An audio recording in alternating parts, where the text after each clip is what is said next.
Good afternoon, everyone, and welcome to the webinar. I'm Jess from the ACFID Learning team. I'm about to introduce Emily and Leanne from the Code team, but before we get started, we'll just go through some quick webinar housekeeping. The first thing I wanted to point out is that we have a chat area down in the bottom left-hand corner of your screen. This is the area that you can let us know if you're experiencing any technical difficulties. And I'll just get somebody to type into the chat area now to confirm that the sound is coming through nice and clear. Brilliant. Thanks, guys. So we will be recording the webinar today. The link to the recording, as well as a copy of the slides, will be sent through in the next week in a follow-up email. After the recording, we also ask that you stay on board to answer a quick survey about the webinar. And the final bit of housekeeping is just about questions. So we will have time for questions at the very end of the webinar, but if you think of anything that you want to ask Emily and Leanne throughout the webinar, just type it into the chat area and they will try and get to everybody's questions. So without any further ado, I'll hand over to our codies. Thanks so much, Jess. We'll just get ourselves organised here and see if we can move through the screens. All right. Today's webinar is, let's just go back, about compliance reporting, tips and tricks. And we hope today that you'll get a few insights into compliance reporting for the Code of Conduct. So my name is Leanne Newick and my role is to assess the compliance self-assessments. I'm here for a short time. So doing my bit towards getting through all of the assessments that have come in, and I have a colleague here. Hi everyone, my name's Emily Morton. I'm sure I've spoken to quite a few of you on the phone. I'm the Standards and Code Advisor at the moment, and Leanne and I both work with Sophie Seck, who's the Standards and Code Lead at the moment, and also Paul Brunton, who's an advisor with us as well. Excellent, thanks Emily. So today, just a quick overview to start off with. So the purpose of this webinar, as you can read on the slide, is just to guide you through some of the tricky areas of the code and try and help you where we can with some benefit from further guidance. So today, you'll hear about the kind of qualitative commentary, references and examples that we're looking for when we do compliance assessments.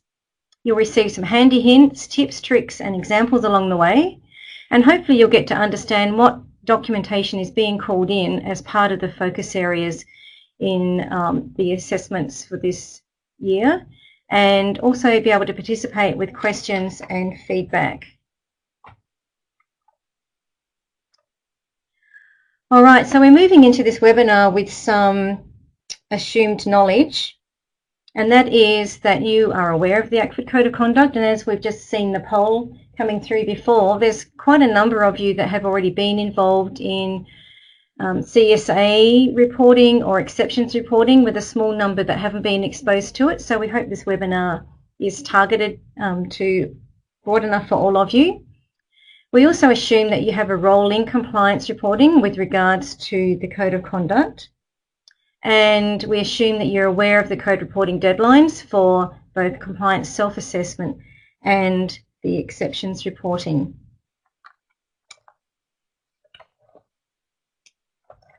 So just a reminder too that the webinar isn't about how to lodge a report, and we do have a lot of information on the websites about how to do that. Sophie ran a webinar earlier this year about technicalities of how to lodge, and we do hope that you'll avail yourself of that. But right now, you're probably wondering what this quirky creature is sitting on the screen. Well, I'm going to introduce you to Cody, and the story behind Cody is that not that Cody is really coming to your rescue, but that Cody is representative of the Code team members.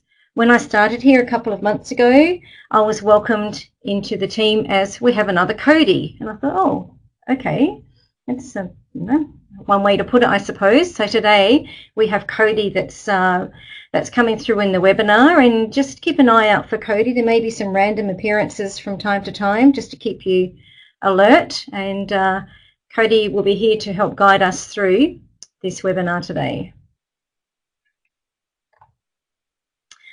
So we're going to start off with some tips before you start reporting. As we said before, check out some previous webinars that we have on the ACFID website, the Code e-learning modules and Spotlight on the Code. And I'd like to really emphasize the helpfulness of checking out these resources because they are such a great source of information and helpful guidance. Before I started doing assessing, I went in and had a look at the previous webinars, put myself through the Code e-learning module, and also just want to reference the Spotlight on the Code. There's a number of them on the ACFID website that are really insightful and go into depth about the different quality principles on the code. So please, I can't emphasize enough how much to go and have a look at those before you start doing your compliance self-assessment. Yeah, so that's pretty much that point. So refer to also the Good Practice Toolkit, which has guidance and resources sitting in there. So in the code itself, where the toolkit is, there's a whole lot of drop-down links that you can access to have a look at various types of resources that fit in with the different commitments. And also be sure to read the definitions just so that you really get a good sense of context and understand the type of information and things that we're talking about in the code. Our next hot tip is to check the document called Old Code to New. So for those who may already previously know, there was a previous code that was revised and now this current one is in place, and the assessments that are coming through now are the first batch of assessments against the new code. So the document called Old Code to New is really helpful because what it does is it outlines what the requirements were in the previous code and the areas where things have been strengthened or where there's a new requirement such as a document or another verifier being added to that commitment. So please have a look at that, and that's also online on the website.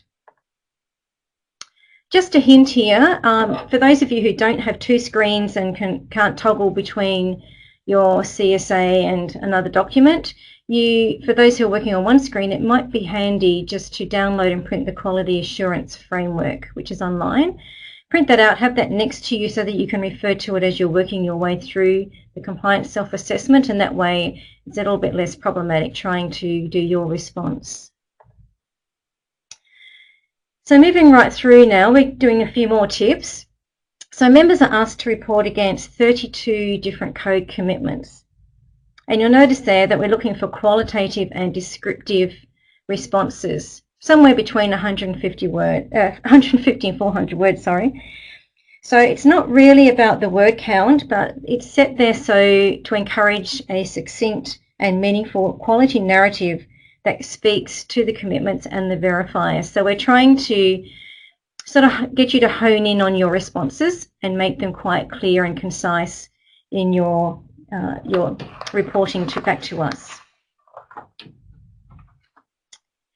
So here we go. Pay close attention to the compliance indicators and consider separating or identifying them in your responses. So we'll come to a sample very soon that will show you how to do that. So really what we're looking for here is somehow for us as assessors to identify which of the indicators that you are reporting against in the commitment, because sometimes there might be a generic response and it's very hard to separate out which of the specific areas you're responding to. Sometimes it's not quite as clear, but we'll come to that in a little bit further on how to do that.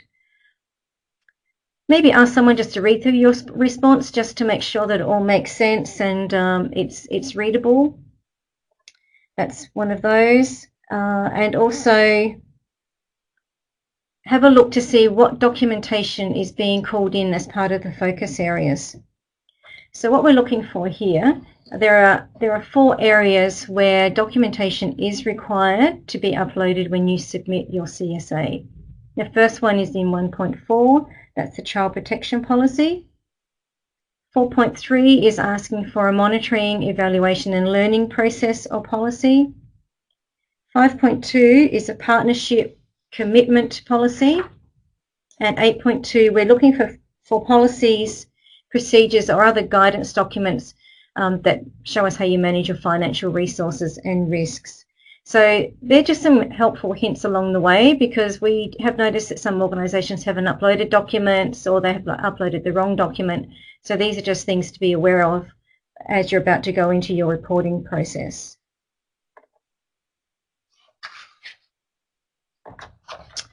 A few more tips. Understand your organisation and don't assume the assessor knows about your organisation. The reason why that is there is coming from an outside perspective. Sometimes it's not easy to get a sense of who your organisation is. If we haven't looked at your website up front or various other information, it's a little bit hard to sometimes understand what you're saying in your context. So basically, know who you are and what you're doing and why you're doing it, and articulate that in your responses as best that you can so that the assessor can get a sense. We also want to see how your organisation understands, applies and implements. So rather than generic responses that you might drag off your website or out of your annual report or somewhere else like that, we're actually looking for a specific response showing us that you understand it and how you actually apply it in your projects. Also refer specifically to your policies and processes. So if the verifier is talking about a policy or a sort of a document and you do have one in place, it's really helpful if you do refer to that, because that way we understand that you do have that and it's not just something that's you plan to have or you would like to have, but you do actually have that document there, and it helps us to understand that you've got something in place that you can be supported with. Be clear and consistent and truthful in your commentary narrative. So why we've got that one in there is because when responding, be honest and realistic with acknowledging your level of compliance. And it may be that your organisation actually is non-compliant in a specific area, and that's okay.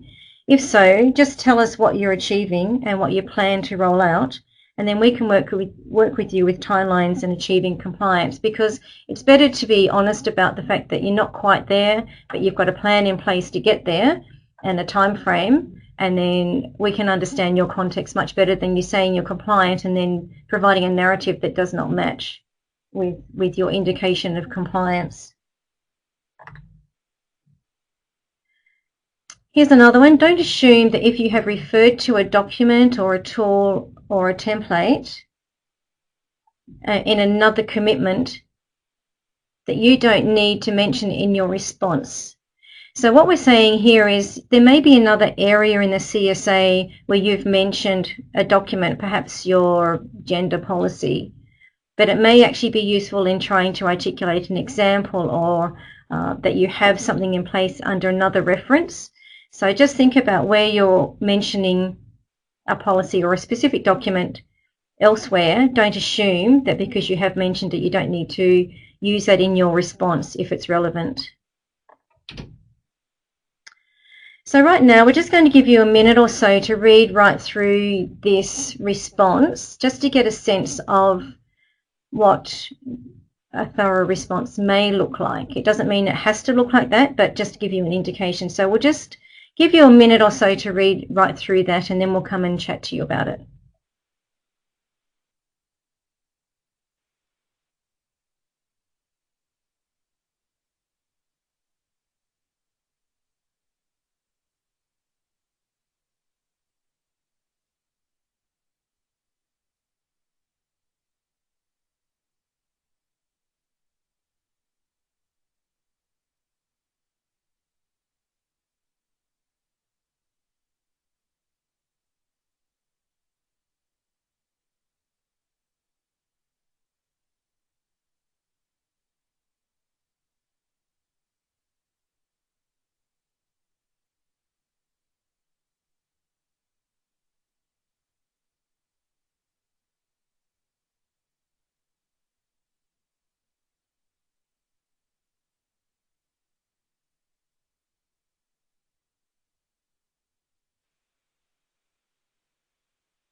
All right, we're back on air. So hopefully you've been able to read through that sample of a response. So you may be asking, well, why is that example useful? Well, one, it demonstrates that the organisation has a document. It's referred to its human rights policy in reference to that commitment of respecting and protecting human rights. So we know that there's a policy in place. And it clearly identifies the verifier, which is 1.1.1 in its initial paragraph, so we know that they're responding to that particular part of the commitment. It also holds the organisation accountable to the commitment, and it guides the organisation holistically. So in the first paragraph it talks about it, that policy informs their programming and processes and evaluation. So therefore they're using the policy to have a holistic approach across the organisation. It also quite clearly recognises all the different vulnerable groups that we would like to see referenced. And having done a number of assessments to date, there are not many organisations that are actually referring to all of those groups, and it's quite important that each of those specific groups are referenced in your policy or the document that you're using, because that's the intention of the commitment, is that all of those are covered off. So things like saying, you know, a number of those and then and other status doesn't really work for a compliance, for full compliance. We need to see all of those different groups referenced. So looking down on the second paragraph, once again they've indicated which verifier they're responding to, but they've also quite clearly linked their activities and initiatives back to human rights, and they've used an example in there of how they meet that particular part of the commitment. And in the third part of the third paragraph, which refers to 1.1.3, they've also shown us an example and referenced information in there about how they are using those examples and how they're using things to make change, and they'll be assessing themselves down the track. So what it does is gives us a whole picture of this organisation has a policy, they're using it, they're recognising the groups, they're using it holistically, they're using their initiatives to realise human rights, linking them to the SDGs, and giving us a clear picture of how that organisation addresses human rights in respect to this commitment. Okay, so we're just going to move on now to have a little look at some of the different patterns that exist across the code. And the point of doing this is to make it a little bit simpler for you to understand what it is that we're looking for when we do a code self-assessment. So first of all is understanding the different types of verifiers that we're asking for. So although the actual content of the verifiers might differ, there's a common theme in terms of what type of document or information that we're looking for. So as you can see, there are sort of three main verifiers that we'd be looking for. The first one is a policy or statement or a guidance document. The second one is some evidence of initiatives. And the third one is a design or planning framework, tools, templates, or approaches. And within each commitment, you might find one, two, or all of these verifiers asked for. So I just wanted to go through quickly what it is that we're looking for, because each of these require a slightly different approach. So if you have a look at the first one, a policy statement or guidance document, this has been designed to give you some flexibility in how your organisation might be meeting the requirements. So particularly for our small members, we know that it might not always be appropriate for you to have a separate policy document for everything. So for example, rather than having a whole policy around environmental sustainability, you might instead have a statement that articulates your organisation's commitment to promoting environmental sustainability. In some cases, if you're a larger organisation, it might be appropriate that you have a policy for each of these. So what's important is that you identify in your reporting what kind of document your organisation has in place. So is it a statement? Is it some kind of guidance document? And where can it be found? If you can name the policy, that's fantastic. The second type of verifier that we look for are those that ask for evidence of initiatives. And for these, we're really interested in understanding examples of your practice. So how is your organisation putting your policies and procedures into action? And it's always fantastic to see some examples that you can provide of how you're doing this. So for example, one of the verifiers for 2.2 is that initiatives consistently show evidence of strategies for primary stakeholders to participate in decision making. So if you were addressing this, you could provide an example, say, of a program or activity where you have included primary stakeholders at various stages of planning or implementation. So it's quite a different approach to the first one. It's really using examples and how you're putting it into practice. And the third type of verifier that comes up quite often throughout the code is the design or planning framework, tools, templates, or approaches. And so these are more related to your procedural documents. So it might be something like your MEL framework or your partnership assessment criteria or maybe risk assessment templates. And again, these are quite different to your policies or examples of practice.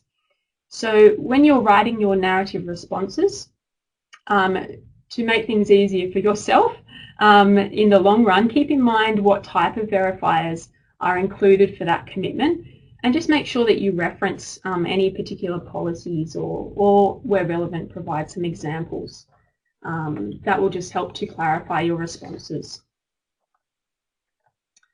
So the second general theme or pattern across the code that you'll come across is that there are several commitments and indicators that are extended to your partners. And the code is quite specific about which ones these need to be. And there's 3 of them. However, the first one here is to do with your child protection. So that's around your policy, code of conduct, and your reporting processes. In terms of 7.3, there are actually a number of different policies that the code expects are extended to your partners, either in your MOUs or perhaps in a partnership agreement. And these are things like your transparency commitment, your separation of development and non-development policy, and your complaints policy. And then for 8.2, it's also expected that your financial wrongdoing policies and documents are extended to your partners. So it's really important in your narrative responses that you identify that these policies are extended to your partners, and even better, to explain to us how you might be working with your partners to provide training or perhaps support in these areas so that they understand the requirements. So as you're going through, perhaps even before you start your code self-assessment, you might like to consider whether you currently have those requirements in place, and you can look at it from across all of those different commitments. So I will hand it back over to Leanne now to outline perhaps one of the easiest compliance indicators to address, but one that we've found is often missed. Thanks, Emily. That was very helpful. Now we're going to talk about what should be on your website. And as Emily has stated, this should really be an easy one, but you know, a lot of organisations are coming unstuck on their response to this. So we'll just go through this in a little bit of detail. So we're going to talk about what public and stakeholders should be able to access. So an organisation should be open, transparent and accountable. So members need to provide on their website things like for governance about their structure, their responsible persons and their contacts. ABN, it's surprising how many organisations do not have their ABN listed on their website. You might think it is, but many searchers do not come up with an ABN on the actual website.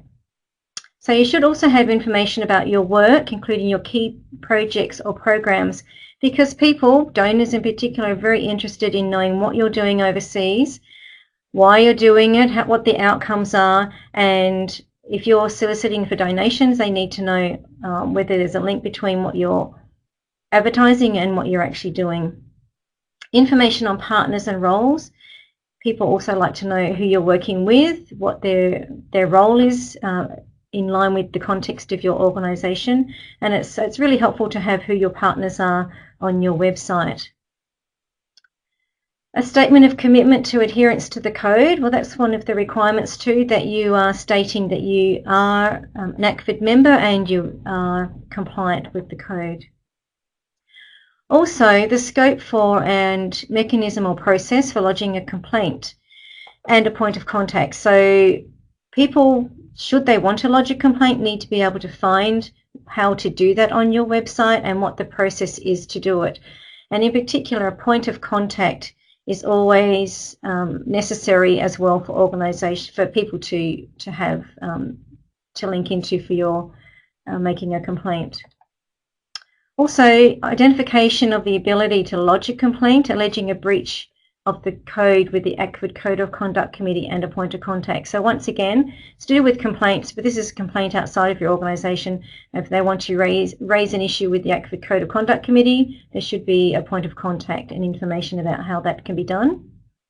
Also, an annual report, including the code compliant financial statement as per the requirements. So an annual report is not just an obligation, it's really telling a story about who you are and what you've done over that financial year, and reporting back to donors and stakeholders about your activities through that year. This one too, key policies relevant to the public but not limited to privacy, complaints, transparency, non-development activity, child protection or conflict of interest. Many a time we'll see the complaints policy online and the privacy policy and the child protection policy, but often what is missing are things like the non-development activity or a conflict of interest or transparency, or maybe some organisations have even put things up like gender policy and human rights policies, and they've been really upfront and transparent about their principles that they're working to. So more is better in some ways, because then it's quite open and transparent and people can really get a sense of who you are and that you're robust and you're ethical and you're credible, because you have these different policies that hold you accountable and responsible. So without waffling on, don't underestimate how important it is to have information on your website, but not just in what type of information, but it should also be accessible. So for example, your Contact Us page could be the starting point for complaints, but if you have policy like complaints listed elsewhere, it might be handy to actually have a link back to your Contact Us page. So think about, if you're searching on someone's website, what do you want to see and how do you want to find that information? What are appropriate places for your documents and how easy is that information to read? So now we're moving on to quality principle 1. So we're just going to have a little bit of time in depth of looking at this one. So the first tip here is be aware. There's a bit of a trip hazard, as you've seen by that symbol there, that in Compliance Indicator 1.4.2 there are actually new requirements which are catching organisations off guard. So in the Child Protection Policy there is a requirement for banning of alcohol and drugs and gifts to children. And this is due to one of the high-risk areas of safeguarding for children. So please be aware that we are looking to see if those elements are included in your documentation. The next one is a little bit trickier. What does a child-friendly complaints handling process actually look like? Well, while I've got a whole list of things listed there, today we'll probably just touch on a few of those and you can have a look at that at leisure a bit later. But the main thing we're wanting to press upon you is that it needs to be child-friendly. So that infers accessible information. It's in a child-friendly format, so that a child, one, may be aware that they have a right to complain. They know where to go to complain, that it's accessible to them in the language or the cultural context in which you're working, that it's appropriate for them, that they have a pathway to make a complaint in their context, in their language, whether it's verbal or non-verbal, and that it's clear and safe, and that whatever policy and processes you have in place are respecting children's rights and diversity and is protective of them. One of the other key things is about having a child protection focal person and having that focal person referenced in your documentation so that we can see that you have already done that. So really it's about making children the centre of everything and making it accessible to them. So you may also think about having information available for the local communities. You may be working with churches or schools and making some sort of an educative effort to inform children that they can make a complaint and how to go and do that in a child-friendly way. So as I've just said, they should be at the centre of the process.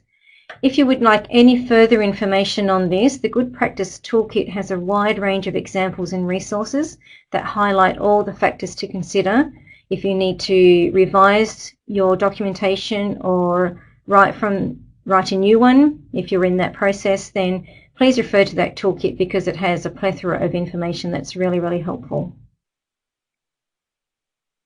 Okay, thanks, Leanne.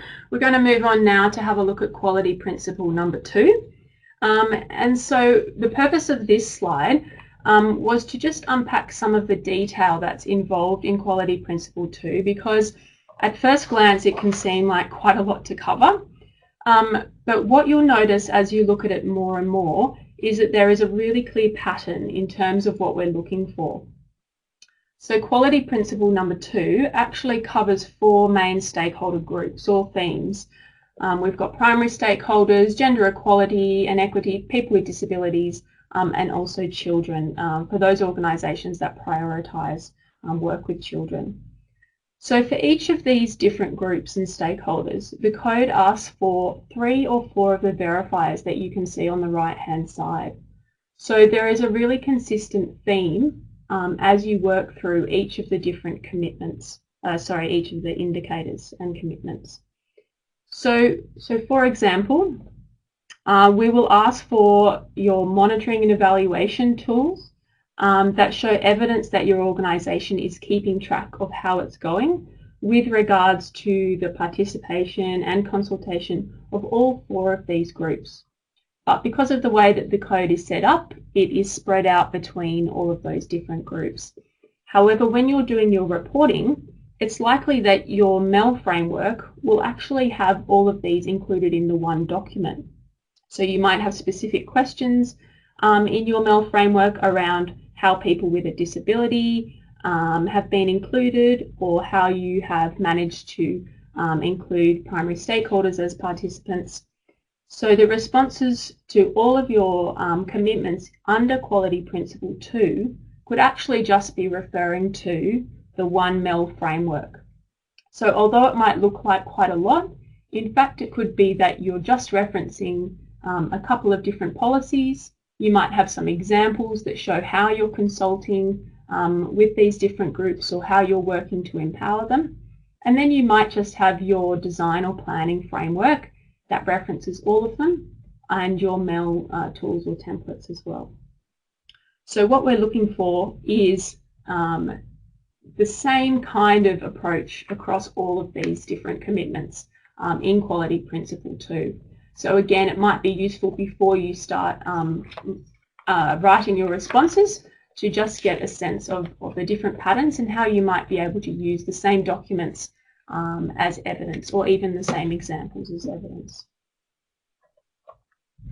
All right, moving on to Quality Principle 9. So for those of you who have recently been involved in your organisation's submission for the review into the prevention of sexual exploitation and abuse, many of the indicators that I'm going to run through will hopefully seem very familiar to you. But I wanted to take this chance to also answer some common questions that arise when people are doing their code self-assessment, which will hopefully make the reporting process much smoother for you. So first of all, whistleblowing. We often get asked, do we need a separate whistleblowing policy? And the short answer is no. It is not essential, and lots of organisations do, which is great. But it's also fine to include whistleblowing in other broader policies, perhaps your general complaints and grievances policy. However, it's really important that if this is the case and you choose to do this, that you make sure that the procedures and the scope of the policy cover all of the components outlined in the code for a whistleblowing policy, and we'll come to those in a minute. For example, you need to make sure that your processes, say if it was part of a complaints policy, also include protection for whistleblowers, or perhaps confidentiality in the investigative process. And sometimes these aren't actually included in the broader complaints or, say, a misconduct policy. So while you make your decision, just have a quick look at what exactly your policy is including. Is a whistleblowing policy the same as an anti-fraud and corruption policy? Well, no. A whistleblowing policy is much broader and it covers other forms of misconduct. So it might include things such as harm to the environment. It could include behaviour that's potentially damaging to the reputation of your organisation. It could be other forms of illegal behaviour, even things such as potentially harmful or unsafe work practices. So it includes a much broader scope to just anti-fraud and corruption. So if you have a look at 9.2.2 at some point, you'll note that the code is actually quite specific about what needs to be included in your whistleblowing policy. So it must include a fair and impartial investigative process. It also needs a guarantee that staff and volunteers are protected from adverse employment consequences. And it also includes a general protection for whistleblowers. The one component I wanted to draw your attention to is the very first one in the code, and it says a whistleblowing policy should have a clear statement that staff, volunteers, contractors and partners who are aware of possible wrongdoing have a responsibility to disclose that information. So this component moves beyond simply asking organisations to encourage people to report, to saying that they have a responsibility to report. And lots of you have really fantastic whistleblowing policies in place that include this, but I just wanted to highlight it as a reminder that the code does have some quite specific requirements in place with regards to this. So the key point to take away is that when you're submitting your code self-assessment, that you make sure that you mention your whistleblowing policy, and it's always great to include some information about how this is being shared with your staff and volunteers. All right, staying within Quality Principle 9, this is something that was also touched on in the recent review, and this is in reference to your anti-bullying and anti-sexual harassment policies. So, no, you do not need to have separate anti-bullying or anti-sexual harassment policies. These could be combined into one policy on their own, or perhaps as part of a broader anti-discrimination policy. We don't really mind where the policies are located when we're looking at your code self-assessment. Lots of organisations have really different approaches to that, but we are looking for something more than just a mention of the behaviours in, say, a code of conduct. So ideally for this, we'd be looking for some kind of clear statement against bullying and harassment.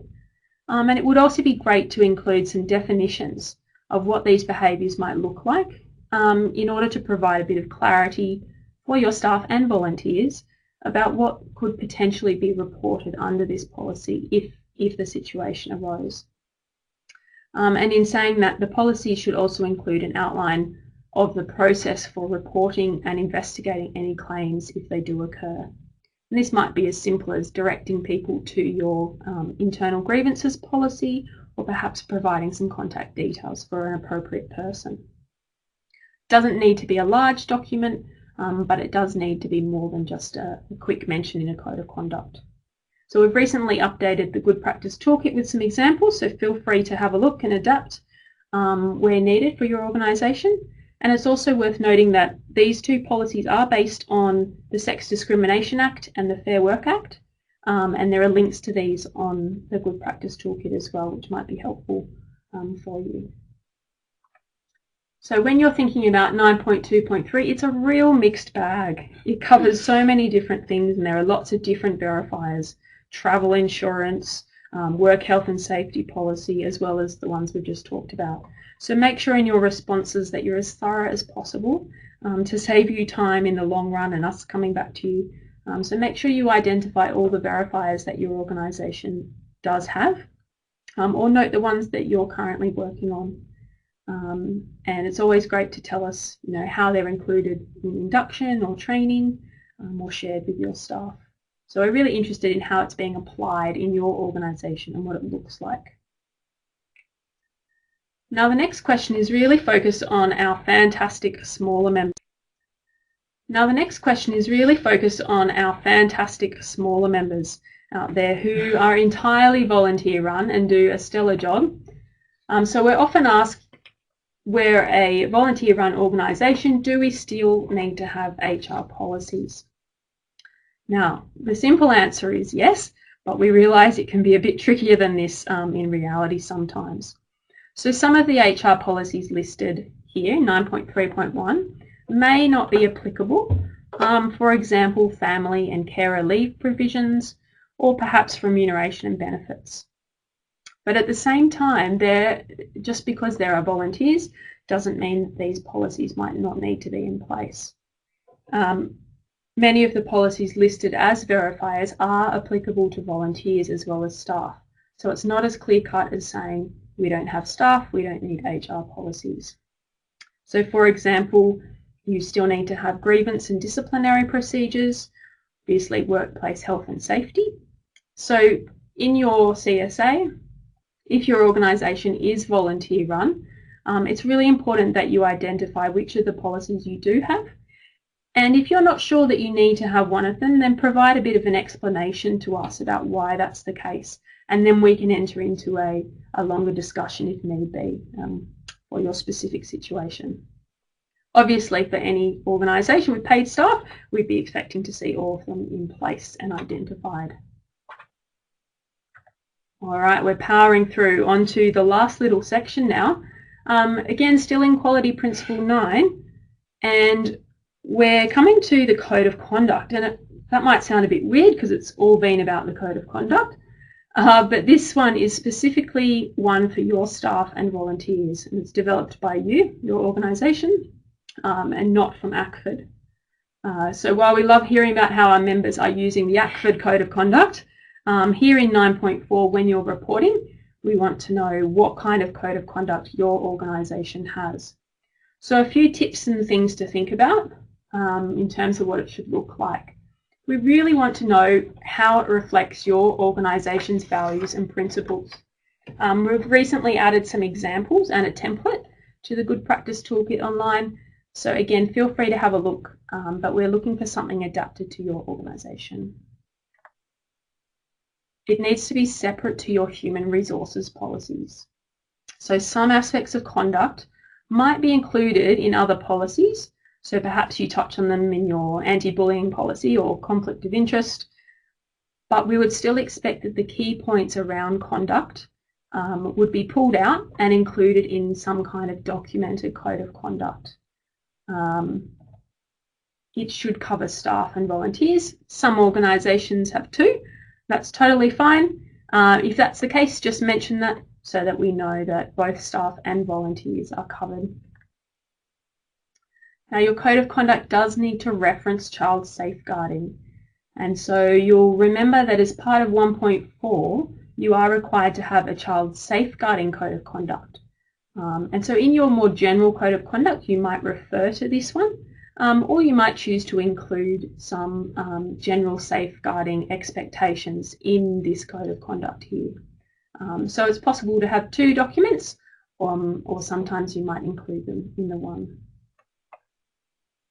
Your Code of Conduct, also we're looking for something that covers a range of things. Again, there's quite a lot of scope as to what you include, but things like professional relationships, privacy, OH&S, there's a whole list of things on the guidance online. You can have a look at some suggestions of what might be included. So that brings us to the end of our little tips and tricks today. We hope that we've been able to provide you with a little bit more information and detail about what we're looking for as we work with you through your code self-assessments. And we understand it can be a really detailed process, and we're hoping that it's informative for your organisation and provides you with some really a good chance to reflect on what you're doing really well, and on things that might require some attention. So we might just quickly go to any questions now. So if you have anything that we've touched on that you're not sure about, you can pop that in the contact. I think there's a box down the bottom left, as Jess said.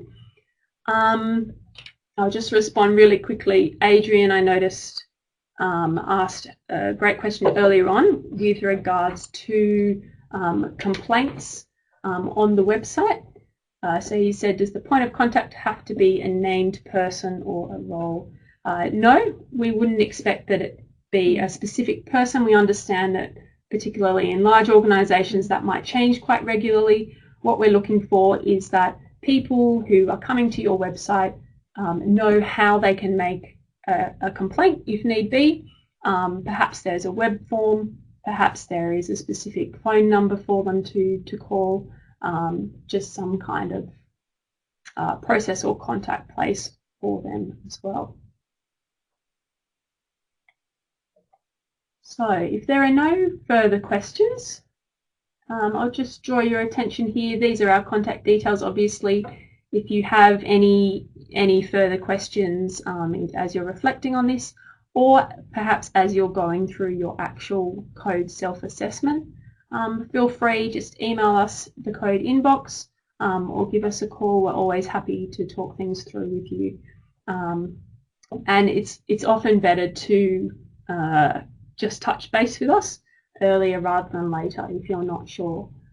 So we're always happy to give some guidance.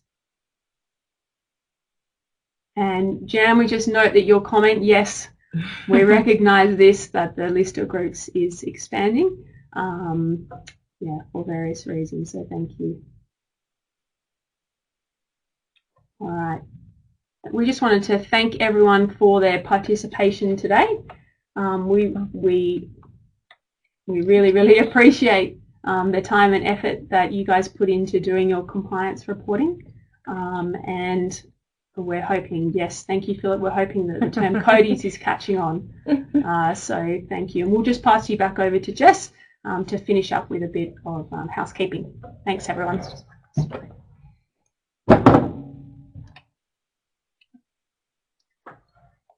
Brilliant. Thank you, Emily and Leanne. And thanks so much for a really informative and I hope helpful webinar with all the tips and tricks. I'll just wrap up the webinar now. As I mentioned before, we'll send a link of the recording and a copy of the slides before the week is out. As we close the webinar now, I just want to remind everyone that we have other webinars coming up. So if you visit the ACFID website, you'll be able to register for some upcoming webinars. We have Spotlight on the Code is about to start for Quality Principle 8. And to kick it off next week, we have Tanya Harris from Fred Hollows Foundation, who is leading a webinar on sustainable procurement. And we also have conference sponsors INTL FC Stone providing a webinar on global payments. So those are both available for registration and will be running next week. And just in general, keep an eye on the ACFID learning page for new learning opportunities. And that's pretty much it for today's webinar. If you do have any questions that occur to you after today's webinar, don't hesitate to get in contact with the code team or with the learning team. But for now, we'll say goodbye and thank you for your participation.